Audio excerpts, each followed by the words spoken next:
Bom, é isso aí. Hoje é o nosso primeiro podcast aqui na Vision e acho que é uma data importante para nós, por ser o primeiro, né? E hoje a gente vai falar de tecnologia, a gente vai falar de inteligência artificial. Muita gente tem muitas dúvidas sobre esse assunto e nada melhor do que trazer um especialista para falar nesse assunto, né? E aí hoje eu trouxe para vocês aqui o Aldo Segnini, não é isso, Aldo? É isso aí, Aldo Segnini, isso mesmo. Aldo, conta um pouquinho para a gente da sua trajetória. Conto.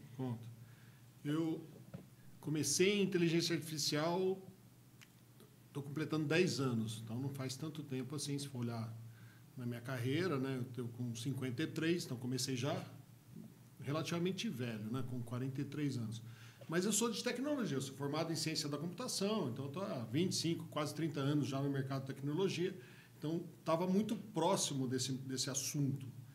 E eu comecei por uma provocação de um amigo, comecei a estudar, fazer alguns cursos, me apaixonei, mergulhei, e quando você está preparado, as oportunidades aparecem, né? Então, mergulhando no assunto, apareceu uma oportunidade na empresa que eu trabalhava, era diretor de projetos, comecei a assumir responsabilidades na área e acabou que minha carreira migrou 100% para a inteligência artificial. Então, hoje eu trabalho com inteligência artificial, tenho minha própria empresa, né? Uma empresa que foi criada pensando na formulação de estratégias para adoção de inteligência artificial e implementação também. Então, a gente não só cria estratégia de acordo com a estratégia empresarial, mas a gente também constrói os projetos, né, junto com os nossos clientes. Além disso, eu sou conselheiro em algumas startups também de inteligência artificial e vice-presidente da Associação Internacional de Inteligência Artificial. Então, no meu dia a dia, acho que eu respiro, como falo, só inteligência artificial. Poxa, que bacana. Tem uma bagagem gigantesca aí, né? Um pouquinho. Tô ficando cabelo cada vez mais com cabelo branco, né? Porque o assunto acelera demais, então a gente tem que estar o dia inteiro estudando. É uma coisa assim que não dá para parar mais de estudar, né? Então, o dia inteiro estudando, o dia inteiro correndo atrás, novidades todas as semanas. Então, assim, é interessante, mas é bom, gostoso. Poxa, bacana. E sabe que tem muita gente que às vezes não sabe por onde começar.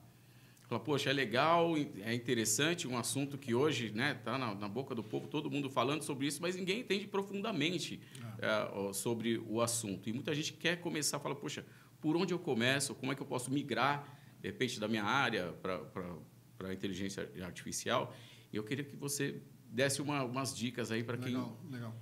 Assim, quando surgiu o ChatGPT, eu acho que acabou fazendo muita gente ter essa dúvida, né? Como é que eu migro? Como é que eu estudo? O que eu estudo? O que é importante? Vou aprender a fazer prompt, né? Não sei, o que é importante? Eu acho que muita gente começou a ter essa dúvida. E acabou que surgiram vários filhos do ChatGPT que se julgam especialistas, né? E que, na verdade, não conhecem na profundidade. Então, assim, o que eu digo para você se diferenciar realmente, não importa. Se você é mais técnico ou não, para se diferenciar realmente saia do raso.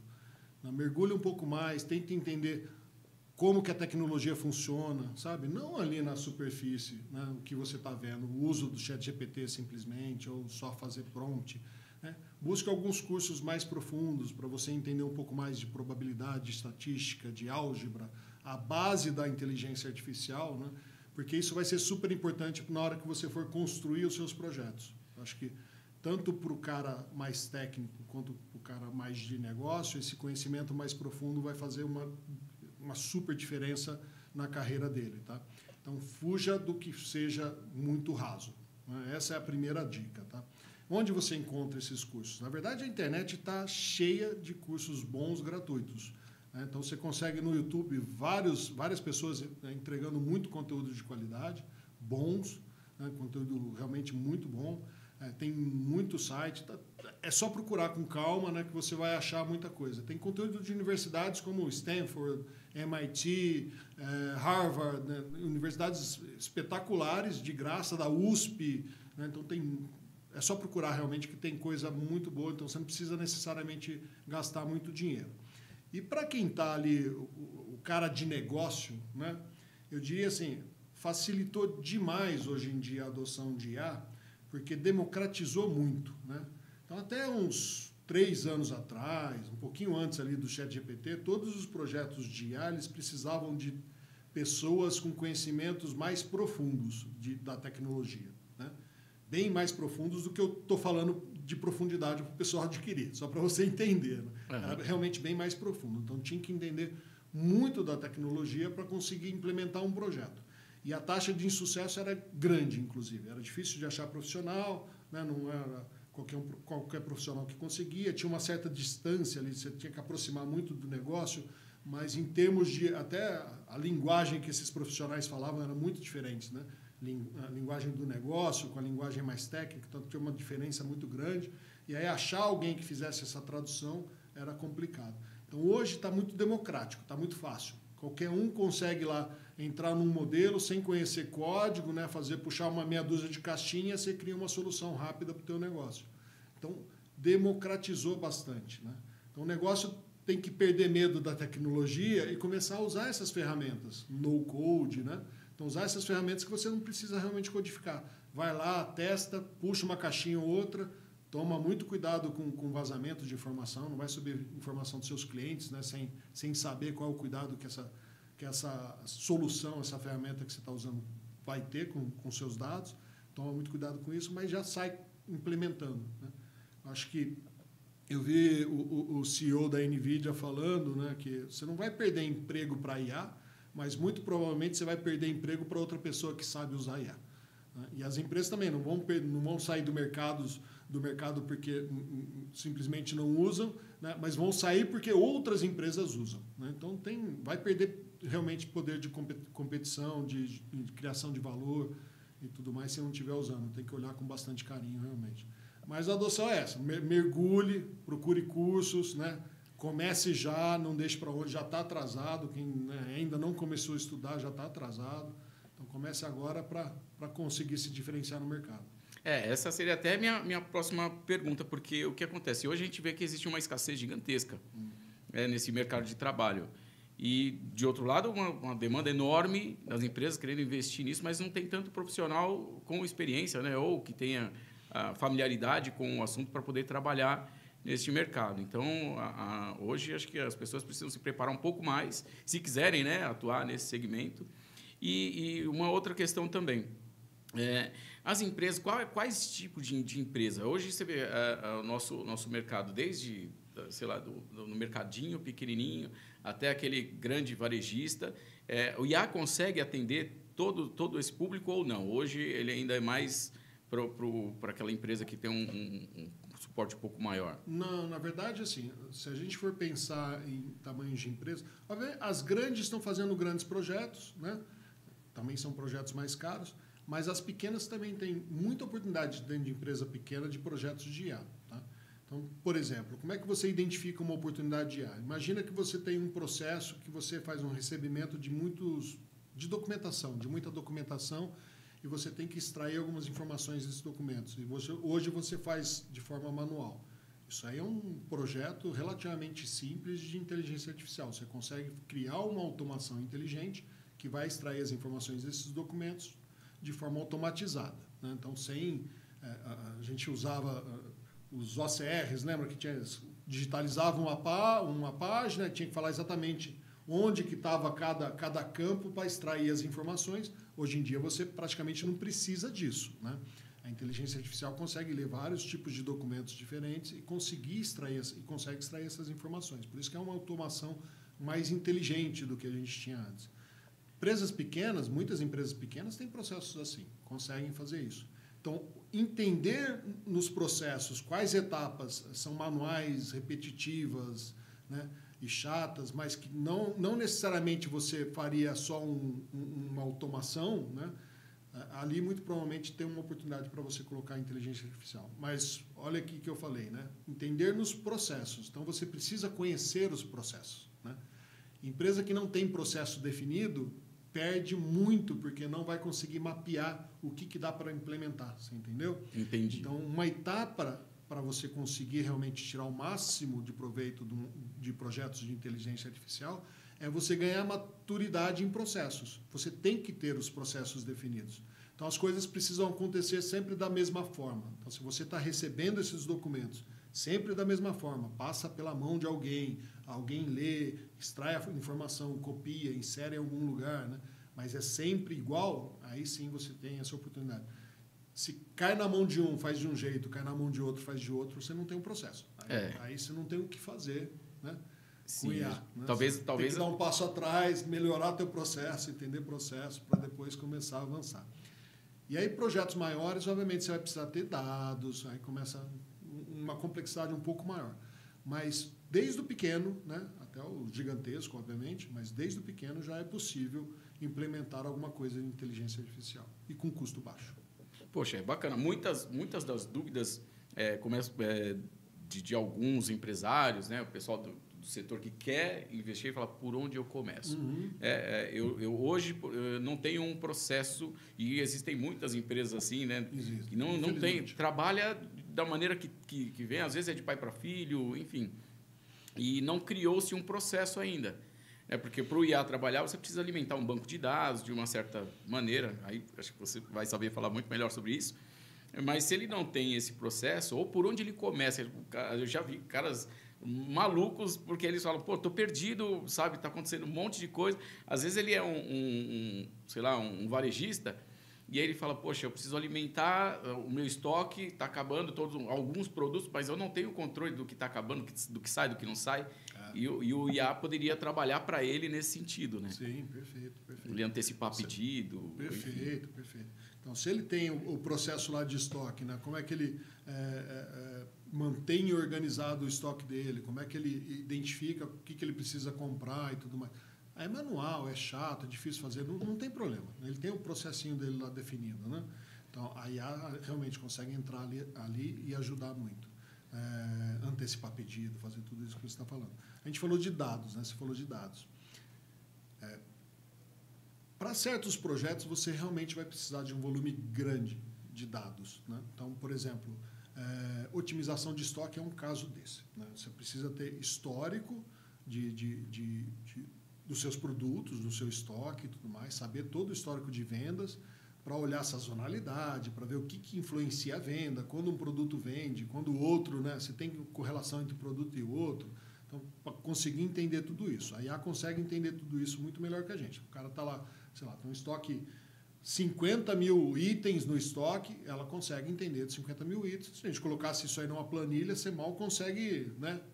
Não tem como nem visualizar os 50 mil. É impossível, né, se você vê tudo que está acontecendo. Então, a IA facilita. Só que para isso você precisa ter histórico, né? Se você quer prever quanto que eu vou vender nas próximas semanas, ou no próximo mês, ou no próximo inverno, né, como que vai ser isso, eu tenho que ter históricos que digam, se a temperatura subir, eu vendo mais, né? Ou se a temperatura baixar, eu vendo menos, né? Alguma coisa assim, né, para conseguir extrair essas informações sazonais, tá? E para construir esse histórico de dados, de novo, você tem que ter processos, porque se é tudo bagunçado, né, se você salva informação tudo de qualquer jeito, esses dados não são úteis, acabam não sendo úteis, né? Um caso clássico, né, de um cliente que falou, eu tenho os dados dos meus clientes aqui, todo mundo que já passou aqui, eu tenho profissão, tenho tudo, absolutamente tudo. E você olhava lá, por exemplo, a profissão do cliente era açougueiro. Todo mundo só passou açougueiro aqui, mas por que é açougueiro? Porque essa informação nunca foi usada. Quando alguém preenchia no sistema, né, a primeira opção que aparecia lá na profissão era o açougueiro, então é açougueiro para todo mundo. É igual a data de nascimento, né? Se nunca usou essa informação, né, o cara vai lá, dá tab, vai passando, vira 01 de 2000, sei lá, qualquer data lá, né? Para todo mundo nasceu dia 1º de janeiro de 2000. Então, é uma informação inútil. Tem o dado salvo? Tá salvo, mas como você não tinha o processo definido de como armazenar as informações, né, o que seria importante, né, nunca se preocupou com isso porque nunca foi necessário, então você tem que dar um passo atrás, desenhar isso direitinho, ver que tipo de dados você vai armazenar do jeito certo, né, para ser útil. Senão parece, vou vender só carne, porque só tem açougueiro aqui. Então... Entendi. Então, é complicado. Quando a sua base não tem os dados corretos, como é que você vai trabalhar? Né? Exato. E é comum, gente, é comum. E não está errado, porque nunca precisou de dado de nascimento do seu cliente. Para que você precisava de da data de nascimento, né? Nunca precisei, né? Agora você vai precisar, então começa a guardar direitinho, né? Orienta as pessoas, treina as pessoas, explica por que você precisa salvar, né? E aí, com o passar de tempo, você vai tendo volume de informação suficiente para uma IA. Entendi. Poxa, e quanto tempo, mais ou menos, se é que existe um tempo para isso, para fazer essa implantação, para começar a implantar, sabe? De repente, claro que vai variar de projeto para projeto, mas, de repente, por onde começar, sabe? De repente, tem um cliente, alguém interessado, fala, poxa, eu gostaria de implantar a IA na minha empresa, mas quanto tempo isso demora para essa implantação? Por onde eu começo? O que eu preciso te apresentar, sabe? É bem relativo, né? Depende muito da maturidade realmente que a empresa está. A gente falou maturidade de processo, maturidade digital, ou seja, como os processos estão bem definidos, né? Se eles já são digitais, se eles já armazenam os dados, né, que são produzidos ali nas suas etapas, já são armazenados de forma adequada. Então, isso tudo são aceleradores, facilitam a vida de quem vai implementar um projeto de IA. Óbvio que chegar num cliente que não está com essa maturidade, né, também tem possibilidades. A gente desenha esse caminho para a construção de maturidade. Você cria o processo para isso. Então, até hoje não aconteceu de chegar num cliente, encontrar um cenário de baixa maturidade e ainda assim não conseguir ter um projeto, sabe? Sim. A gente consegue identificar oportunidades de projetos, mesmo com baixa maturidade, mas às vezes são projetos menores, o que não é ruim, tá? Nossa sugestão é sempre começar com projetos pequenos, né, para todo mundo entender o que está acontecendo, para ficar fácil a absorção, né? Ser pequenos assim, mas de grande resultado para o negócio, que gere resultado significativo para o negócio, não pequeno que não gera resultado, porque fica abandonado, não faz sentido. Né? Sim. Então tem que ser pequeno, fácil de implementar, e quando eu falo pequeno, fácil de implementar, eu estou falando de semanas de implementação, não de meses, não de anos. Né? Então, algumas semanas, às vezes 2, 3, 4 semanas, né? Não é incomum você pegar projetos bem rápidos assim que você consegue implementar. E como eles são curtos, né? Acabam sendo baratos também, não são caros, né? Então eles se pagam muito rápido. Você implementou em um mês, em mais, sei lá, 2, 3 meses ele está pago. Então tem um ROI muito rápido, muito acelerado. E ele tem uma certa maturação para isso, esse período, porque quando a gente fala no marketing digital, tem o período que aquele anúncio fica rodando e tal, e na implantação também existe esse período ou não? Você... Depende também do projeto, mas é sempre importante acompanhar a performance do que está sendo desenvolvido, né? Não só a performance do que está sendo desenvolvido, mas os resultados que ele está te entregando. Então, um exemplo, a gente está fazendo uma análise de crédito, por mais que você tenha feito, né, o processo de desenvolvimento todo, considerando realmente todas as variáveis para análise, com explicabilidade, né, para você poder explicar por que o modelo está fazendo aquilo ou não, é importante que, no momento de implementação, isso seja acompanhado, que você faça um processo paralelo com, por exemplo, com o analista de crédito. Né? Então, ele faz o processo. Continua demorado? Continua, porque o analista vai ter que fazer e vai ter que olhar o que a IA, por exemplo, está sugerindo, confrontar. Bacana, eu não considerei tal coisa, a IA considerou, a minha análise, por ser humanizada, está melhor, né? Porque eu conheço o cliente já há bastante tempo, a IA não está considerando essa informação. Então, tem essas coisas que a gente faz ali em paralelo até que a equipe sinta-se confortável para receber aquela recomendação da IA. Então, a gente não coloca a inteligência artificial para tomar decisão. Imagina, de crédito, de jeito nenhum, né? Não vai tomar decisão.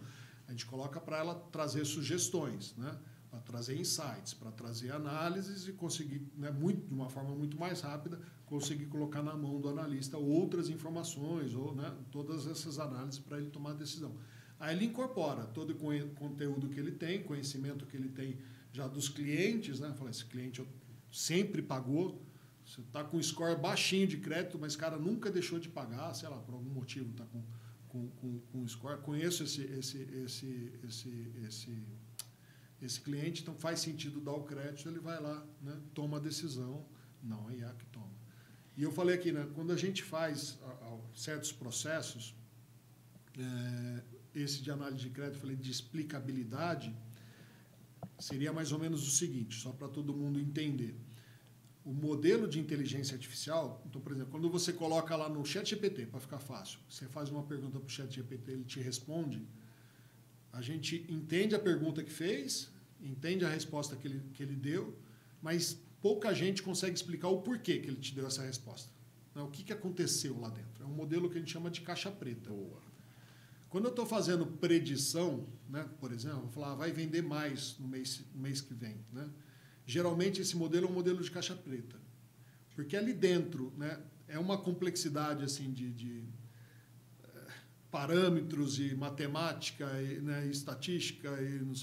É complexo de entender, né, que fica super difícil. Ele cria como se criasse uma fórmula matemática tão complexa, né, que não daria para explicar, que você simplesmente assume, né, e não tem que explicar aquilo, não dá para explicar, é difícil. Então é caixa preta que a gente chama. Entra alguma coisa, sai alguma coisa, e o meio ninguém consegue explicar. E quando eu falo ninguém, é ninguém mesmo, né? Nem o cara que criou o algoritmo lá. Não dá para explicar, porque se aumenta a complexidade, 50 mil itens, a gente estava falando, isso vai criar uma complexidade ali que é impossível de ser explicado. Tem formas de contornar que a gente usa para projetos críticos, né? Então, análise de crédito, para saúde. Então, a gente quer que seja possível explicar. Então, se eu tenho 10 variáveis que eu vou analisar para dar uma sugestão de crédito ou não, né? Então, no final, eu consigo dar uma explicação. Falar, dessas 10 variáveis, essas são as que estão pesando contra ou a favor.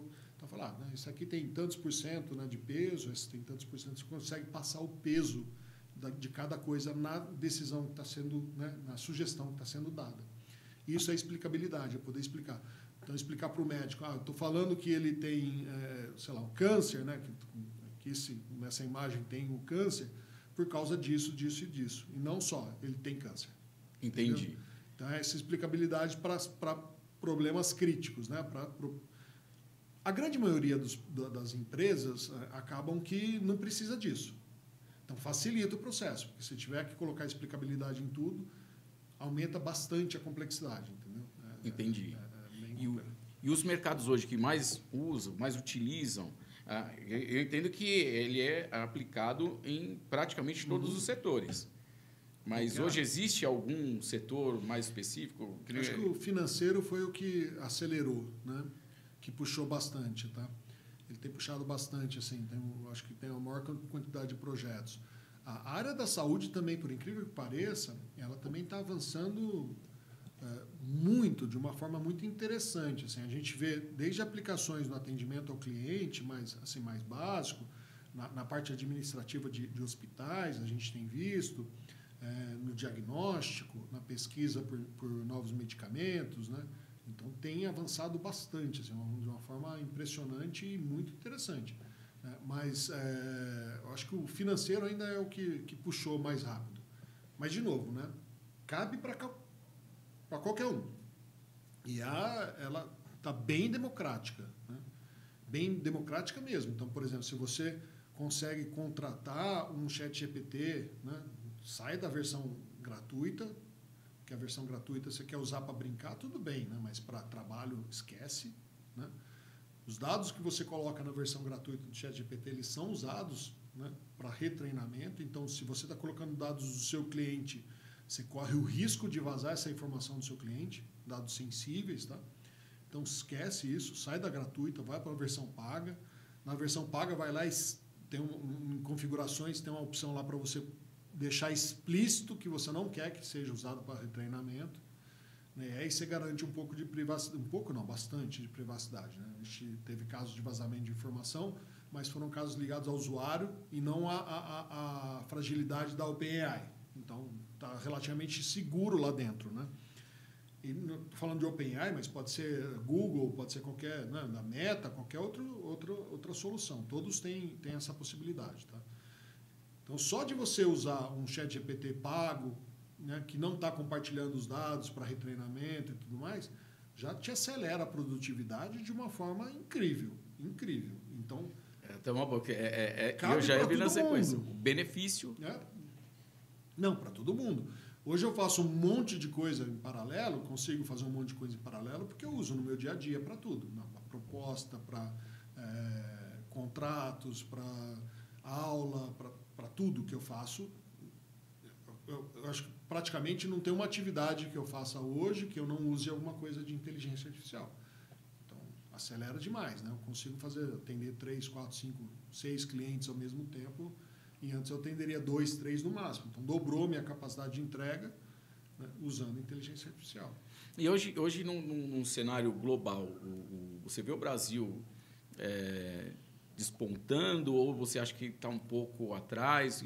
Como é que está o Brasil, né? O mercado brasileiro preparado, não está preparado? Então, em termos de adoção, o mercado brasileiro está bem, né?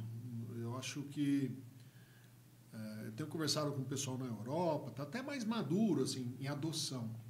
Mas em termos de desenvolvimento, a gente está muito atrás. Não tem incentivo, né? E isso é ruim, porque a gente está sempre consumindo tecnologia de fora. Isso é muito ruim para o país como um todo, né? Óbvio que essa tecnologia de fora vai ajudar a tua empresa, não é essa a questão. Estou falando em termos de soberania nacional, em termos de Brasil, né? Fazer com que o Brasil realmente cresça. Eu acho que a onda da IA a gente meio que já perdeu, já deixou passar, né? Tinha que ser um investimento em educação lá atrás, para fazer, né, para a gente incentivar a pesquisa. E que a gente sabe que no Brasil, independente de governo de direita, esquerda, né, de cima, de baixo, não importa no governo, a gente investe muito pouco em educação. Então é super complicado nesse sentido. E eu trago um exemplo, como é possível. A China teve um evento que aconteceu que foi o AlphaGo. O Go é um jogo de tabuleiro, né, que os orientais adoram, os chineses adoram, que tem uma quantidade de possibilidade de combinação ali de peças que é absurda, uma coisa astronômica, né? E uma empresa do Google, a DeepMind, ela desenvolveu um algoritmo chamado AlphaGo que aprendeu a jogar e ganhou do campeão mundial. Igual tinha acontecido lá atrás, que a IBM ganhou... Exatamente, do xadrez. Né? Só que lá atrás, a diferença é que lá atrás era em cima do puro poder computacional que a IBM colocou lá. Colocou o melhor computador que tinha na época para ganhar do Kasparov. Tá bom, isso aconteceu, se não me engano, em 2017, eu estou ruim de memória, mas acho que foi 2017. Ou seja, a gente está falando do quê? De 8 anos atrás. Até 2017, até esse evento, a China não tinha expressão em pesquisa acadêmica de inteligência artificial, não tinha. Quem estava na frente, na liderança, disparado, era os Estados Unidos, Canadá muito bom, alguns países na Europa, mas a China não tinha nada. Então, de 8 anos para cá, eles já superaram os Estados Unidos em termos de produção acadêmica em inteligência artificial. Óbvio que a gente precisa entender a qualidade disso, né? Volume de produção acadêmica não é um bom indicador, mas eles já superaram, né? Então, assim, tem um investimento absurdo. Lá tem uma dificuldade de absorção dessas tecnologias que estão sendo desenvolvidas nos Estados Unidos, Canadá e tudo mais, né? Então, eles estão desenvolvendo tecnologias próprias. Eu diria que já estão muito próximos ali dos Estados Unidos. Em termos de investimento, está, né, praticamente igual. Produção acadêmica está superior. Qualidade, de novo, né? Qualidade a gente... Eu não sei dizer. Mas eu diria que em termos de desenvolvimento de tecnologia está muito próximo. Isso é super importante para a soberania de um país. O Canadá é outro, que está super bem, né? Incentiva, protege bem a tecnologia, né? E disponibiliza para uso. A gente está adotando, é só adoção. Então, desenvolveram uma ferramenta, eu vou e adoto a ferramenta, e passo a usar a ferramenta. Eu fortaleço mais. Não cria uma ferramenta específica, né? Não cria. Então, é muito difícil, né? A gente teve o Tucano, que foi a primeiro LLM que surgiu treinado 100% em português, português brasileiro. Isso é super importante, né? Foi um brasileiro, mas olha que interessante, ele conseguiu fazer isso numa universidade na Alemanha. Uau! Não fez no Brasil. Não fez, Você entendeu? Então, dificilmente ele faria aqui, né? Exatamente. Então, ele fez, aí agora já lançaram um modelo multimodal, né, que recebe não só texto. Então, é super importante quando a gente pensa em construir algo, né, usando essa capacidade de diálogo das LLMs, que conseguem dialogar com as pessoas por áudio, por vídeo, né, por texto, por áudio, né? Conversa. Hoje é super difícil saber se está falando com o humano ou com a máquina. Né? É verdade. Acaba sendo difícil. Então, se você quer usar isso, você ter uma LLM, um modelo de IA treinado com o português do Brasil é super importante para a gente. Né? Agora, poderia ter surgido aqui, dentro do Brasil, né? Poderia ter sido por incentivos nossos, né? Não Sim. por incentivos da Alemanha. Fora, E ali, como é acadêmico, um ambiente acadêmico, óbvio que a gente está... isso ainda assim é um marco importante para a gente. Mas eu não vejo empresas realmente desenvolvendo soluções significativas. A gente está indo muito atrás do que está sendo feito, sabe? Não tem nada muito inovador. Né? Não está encabeçando nada, está sempre atrás de alguém. Surgiu o ChatGPT, depois vieram, vamos fazer o Maritaca, né? Tá, mas é meio seguindo, né? Então não está abrindo. O que um brasileiro fez e que é a grande tendência aí de 2025, e não foi só o brasileiro, tá? Mas um brasileiro criou uma empresa chamada Crio AI, que ele está facilitando demais a implementação de agentes de IA. Então, hoje na Crio AI, na plataforma dele, que é o João Moura, para quem quiser procurar, na plataforma dele, acho que é crioai.com, acho que nem é crio.ai, não tenho certeza, o site agora eu não lembro. Mas na plataforma dele, se você contrata lá o Enterprise, você nem precisa codificar. Você fala o que você quer, ele define os agentes, e aí você consegue implementar na sua empresa agentes de IA. E aí, o que são esses agentes? Né? Já que a gente falou já que eu trouxe aqui, só para explicar. Então, você imagina que você pode pegar uma etapa do processo, a gente falou da análise de crédito. Então, eu posso pegar uma etapa do processo ali de análise de crédito e usar uma inteligência artificial para fazer.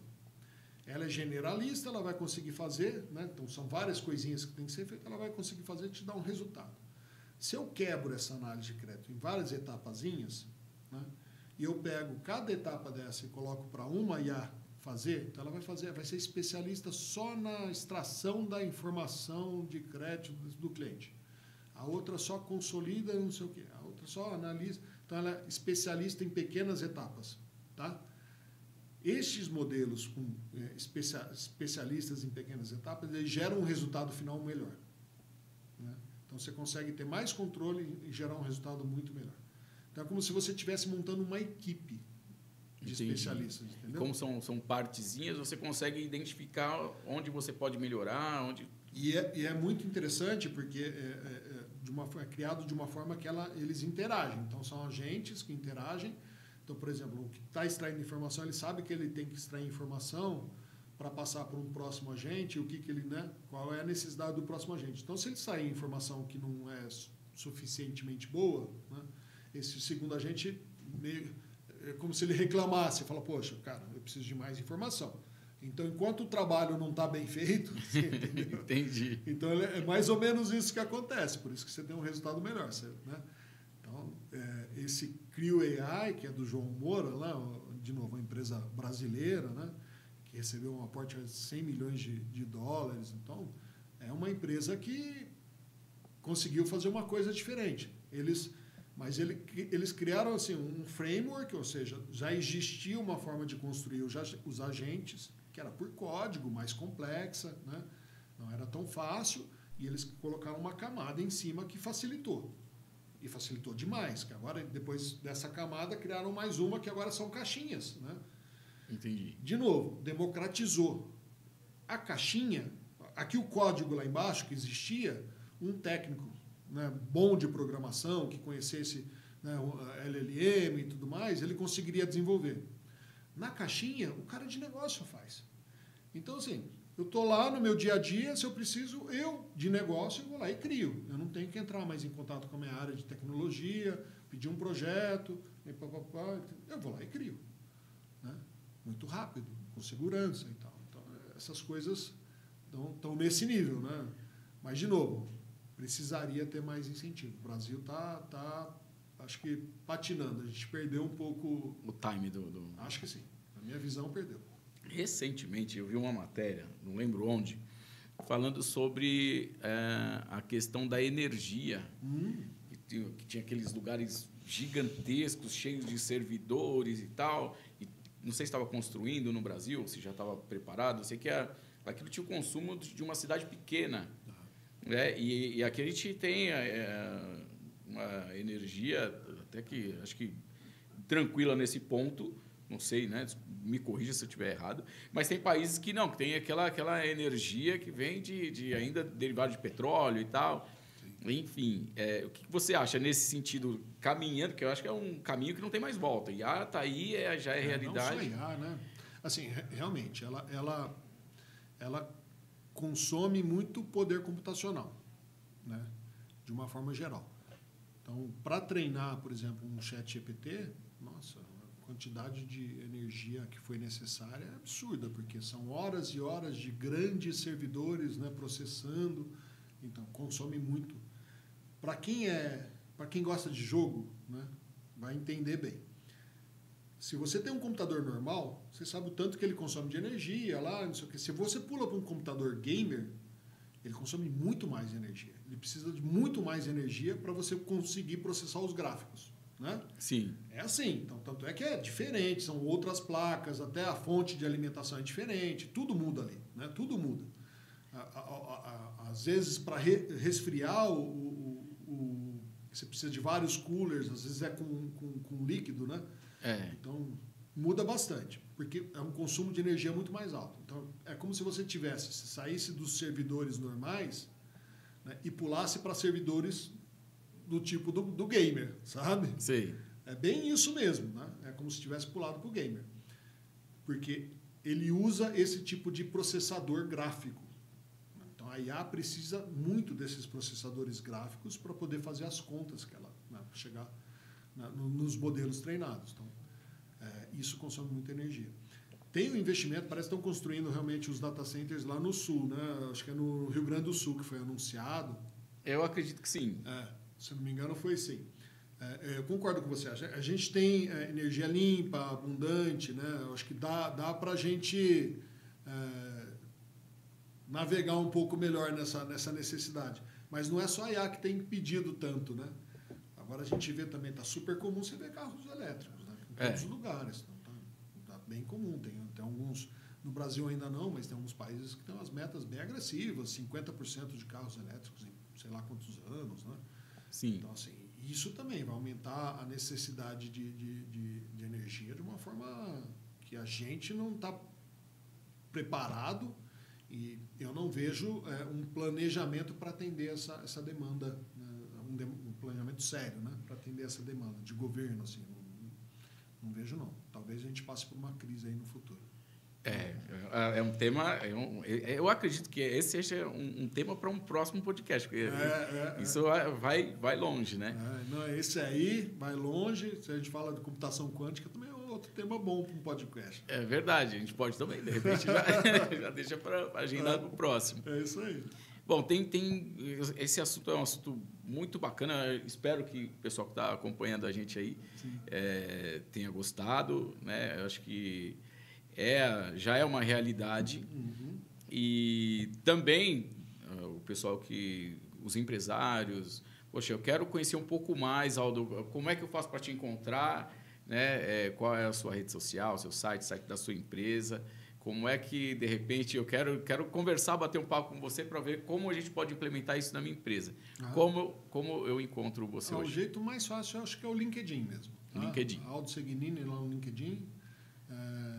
Na verdade, é engraçado, tem 2 Aldo Segnini, só Aldo Segnini, só eu. Tem um outro lá que eu acho que é na Costa Rica. Ah, tá. Só tem um. Algum parente distante.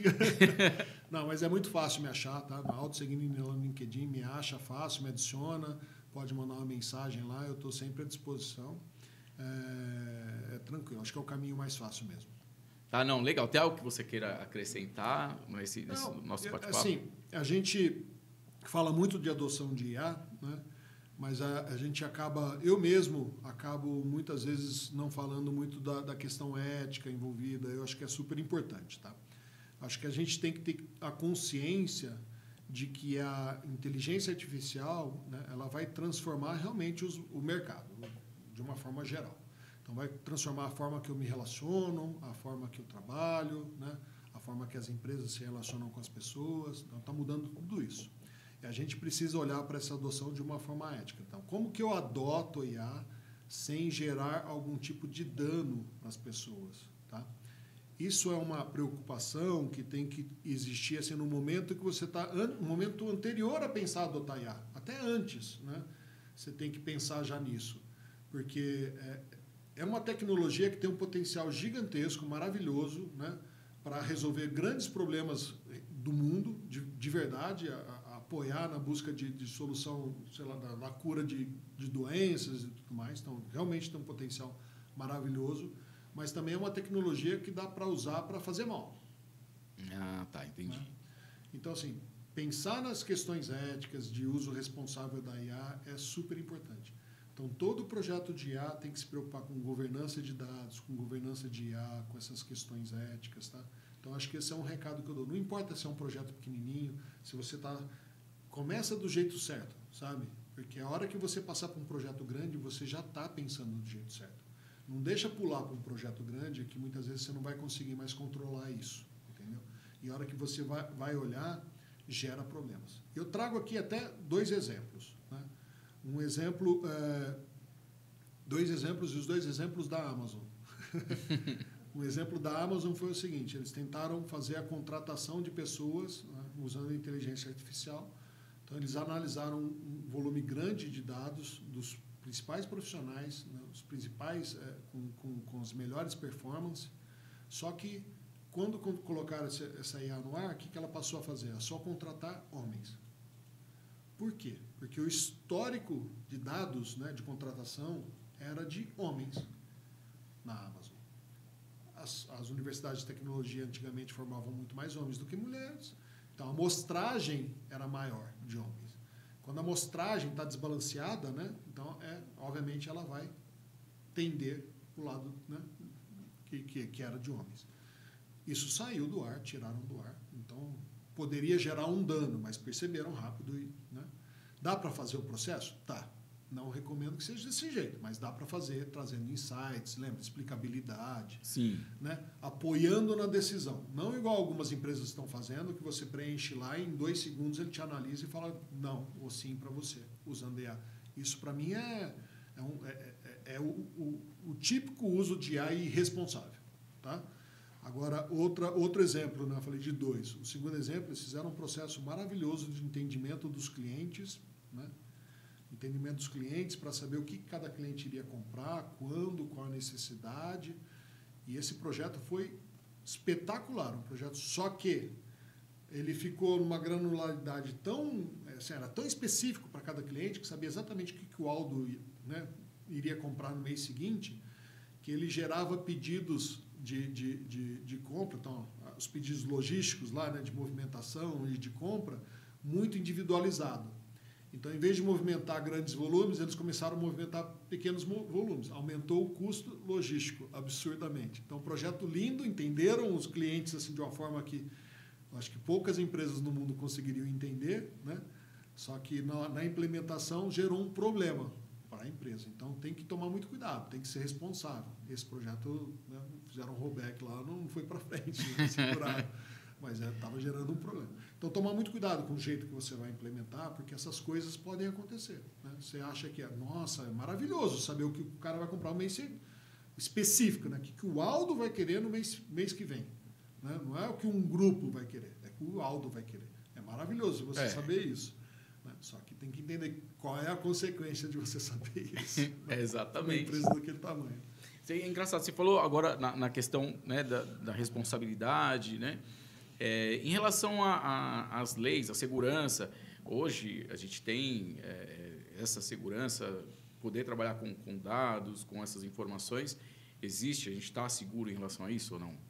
Então, se você segue a LGPD, né, Lei Gerais de Proteção de Dados, ele já garante que você não vai usar dados sensíveis, né, dados do cliente, nome, endereço, CPF, qualquer coisa sensível do cliente, né? Primeiro, sem autorização de forma alguma. Né? Então, você precisa ter autorização. Ele já protege o cliente nesse sentido, tá? As pessoas nesse sentido. Então, se você... Isso é o básico. né? É o arroz com feijão. Então, já está mais ou menos garantido. E quem está prestando serviço aqui no Brasil está seguindo a LGPD. Então, por isso que eu falo, você pode usar um ChatGPT sem muito risco, né, sem problema. Eu teria um pouquinho de cuidado para usar soluções chinesas. Entendi. Um pouquinho de cuidado, né? Igual o pessoal sai usando TikTok, se bem que o TikTok agora, acho que vai acabar sendo comprado, mas sai usando TikTok, filmando, não sei o quê. Tem um monte de aplicativo, facelift, face não sei o quê, né? Que você fica tirando foto e fica compartilhando imagem sua sem muito saber para que está sendo usado. Onde está sendo armazenado isso. E para que está sendo usado. Às vezes você está mandando imagem, está muito preocupado com o metrô, se o metrô está fazendo identificação facial ou não, né? Mas não está nem aí para o TikTok. Né? Então, eu acho que tem que balancear melhor isso. Tá? Então, assim, para a solução, acho que a gente está bem orientado. Né? As empresas conseguem criar soluções robustas que protegem seus clientes e tudo mais. Eu acho que nesse sentido está tranquilo. Tá? É mais realmente no resultado que a IA vai entregar que você tem que tomar bastante cuidado. Beleza, entendi. Tá bom? Tem algo que você queira acrescentar? O papo a gente pode... É isso. Eu sei que você tem uma reunião daqui a pouco, então... Usar com ética, né? Responsabilidade, começar já, não deixa para amanhã. Seja você profissional, você empresa, né? Não deixa para amanhã. Treina as suas pessoas, para todo mundo entender o que é IA, para todo mundo saber principalmente quais são os riscos. Comece agora, não deixa para amanhã não. Maravilha. Tá bom? Aldo, obrigado por presença, obrigado por participar aqui com a gente, nosso primeiro podcast. Um prazer, em homenagem ao Clebão. Homenagem ao Kleber. Você sabe que eu queria até aproveitar para contar uma história curtinha, rapidinha aqui. A importância do Kleber para nós, né? Para a gente da Vision. O Kleber foi um cara que sempre apostou, sabe, na gente desde, sei lá, 20 e tantos anos atrás, aquele cara parceiraço. Ele não aparecia muito, mas pouquíssimas pessoas conhecem a história do Kleber e a relação que ele tem com a Vision. Quando nós começamos, 20 e tantos anos, lá no quartinho, no fundo da casa da minha mãe, fazendo freelance, né, desenvolvendo sitezinho, correndo para a rua, isso, aquilo, ele parou e falou, vocês vão fazer? O que vocês estão fazendo? A gente vai começar a desenvolver site e tal. Beleza, deu alguns dias ali, alguém já me ligou, olha, a indicação do Kleber. O Kleber já começou a indicar a gente para as pessoas. E o Kleber é uma pessoa super bem relacionada, né? No meio corporativo, né? Sim. E aí as coisas foram acontecendo, foram andando. Daqui a pouco a gente estava com uma salinha pequenininha e ele continuou indicando, ia visitar a gente, vira e mexe, dava conselhos e tal. E aí a coisa foi aumentando. Chegou um determinado período, a gente conversando, eu falei, Kleber, se eu tivesse um aporte aqui, eu conseguiria crescer um pouco mais, fazer isso, aquilo. Ele falou, maravilha, me conta, o que é que você precisa, para que é? Aí a gente conversou, ele falou, vamos embora. E aí ajudou a gente de novo, a gente cresceu mais um pouco, e aí foi ampliando as nossas relações, e ele continuou indicando, né, clientes, trazendo clientes novos, clientes de peso, sabe? E todas as etapas novas, né? Então, desde o início, aquele primeiro contato ali, depois um escritóriozinho pequenininho, depois foi aumentando, e todas essas etapas, durante todo esse período, né? Ele participou com a gente, sempre acreditando, e graças a Deus, tudo que ele botou a mão ali deu certo, andou, caminhou bem. Nós vínhamos conversando ano passado sobre este podcast, sobre essa nova etapa, porque é uma etapa particularmente para mim é muito importante. Toda vez que a gente iniciava uma nova etapa, ele estava com a gente, ele era um conselheiro, um amigo, enfim. E esse primeiro podcast é até uma maneira de homenagear o Kleber. Com certeza ele deve estar aqui com a gente, deve estar torcendo muito pela gente. E por isso que eu queria começar com o pé direito, queria começar lembrando desse cara fantástico, esse cara maravilhoso que sempre esteve aí nos bastidores, nos ajudando a dar cada vez um passinho, né, mais para frente. E hoje eu dedico essa nossa nova fase, esse nosso novo período e o primeiro podcast, a participação com você, ao Kleber. E eu acho que é isso. Só agradecer mesmo. Eu tive o privilégio, né, de ter o Clebão. O Clebão, conheci, a gente era estagiário há muitos anos. E eu tive o privilégio de trabalhar com ele em algumas empresas, depois de ter ele como sócio, né? E realmente, assim, era uma pessoa extremamente generosa, né? Um grande amigo, honesto, uma honestidade, é difícil até... É difícil falar, né? É de falar. Sinto muita falta dele, mas certeza que ele está olhando pela gente. Maravilha. Fica aí a nossa homenagem ao Kleber. E obrigado mais uma vez. Obrigado você que está nos assistindo. A gente vai deixar os links, alguns links aqui para você encontrar o Aldo, a empresa do Aldo. A gente vai deixar todos os links aqui. Nosso muito obrigado e até um próximo podcast. Fechado. Obrigado, Aldo. Obrigado. Foi ótimo. Foi bom, foi bom. Esse finalzinho agora deu.